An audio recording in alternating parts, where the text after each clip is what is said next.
aniga gabadhayda ninka masaafeeya ama waa idil ama waa dilaa shaki male gabadhayda ninka masaafeeya labada nin adduunka ka taga gabadhayda waxaan u sheegayaa horta aniga aabbaha aan ahay sida la ii sheegan magaceedii lama bedelin haddii aad raadsato aabbaha waa ku dilaa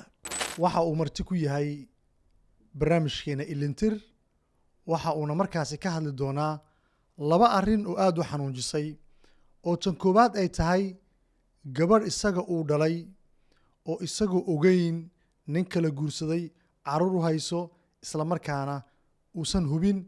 inay og tahay in aabbaheedba uu yahay in kale laakiin gabadhiisa sida gacantiisa ay uga baxday iyo weliba lacago fara badan uu madaxeeda ku bixiyey iyo iminka uu fahmay weli lacagaha uu bixinayo in la weydiinayo laakiin gabadhiisa uusan heli karin ayaan rabnaa inaan ku soo gudbino etoobiyaan kala hadlay waxay tiri gabadhaadi waa nooshahay waanan kuu keenayaa lacag $1,000 aan u diray si aan gabadhaadi kugu keeno sababtoo gabadhaadi ninaa qaba ogaadeena la carruurahay u leedahay meel fogay jirtaa waa inaan dee hadiyad badan geeyo baabuur raro waxbay daldashay markii horena waxay guleed gabadhaada waa ila joogtaa waxaa kula hadlaya oo talefonka dhaqayla waa ilmaheedii markaas dambe talefonkeeda waan hayaa ilaa hadda waan iska daayey oo dee waxaan u fahmay qof iturfaynaya soo jireenkiisa dhanka familka awoowihii aabba dhalay iyo weliba baafino kale ayaa rabnaa inaan idinla wadaagno oo baadigoob intaa ka weyn ayaa ku jiro dee awowgey waa awowgey aabbahay dhalay adeeryaashay dhalay ciidayaashay dhalay geerina kuma ogi nololna kuma ogi haddaan sheeko yaro kaftana kugu daro waa lafta madaxweyne ku-xigeenka puntland cami hebel camiyaa la yidhaha marka waxaan ku iri warniyo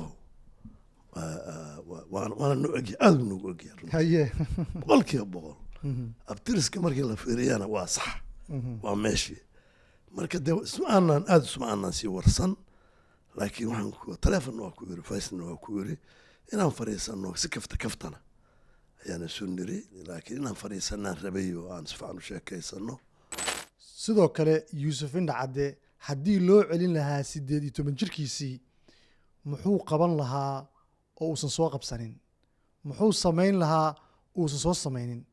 muxuu sixi lahaa oo uu qalday horta haddii hadda 18 jir la celi lahaa waxaan ba isleeyahay waxa aan qabsan lahaa xisaabba male marka haddii aan laygu celi lahaa hadda 18 jirkaygii horta ko waxaan baran lahaa maanta waxaan ahaan lahaa dadka ugu caansan adduunka si aan noqon lahaa ma inta caan igu filata caanka soomaalida ma raba adduunka nin salaf yani wax walba yaqaano ka jawaaba diinta oo ka jawaaba danawiga oo wax walba ka jawaabaan noqon lahaa waa qodobka kale oo aan isleeyahay haddii 18 jir lagu celiyo waad qabsan lahayd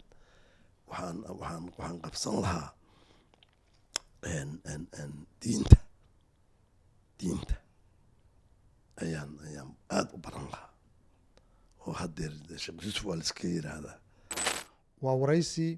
iyo weliba baafin dhammaystiran oo aad ku daawan doontaan ilintir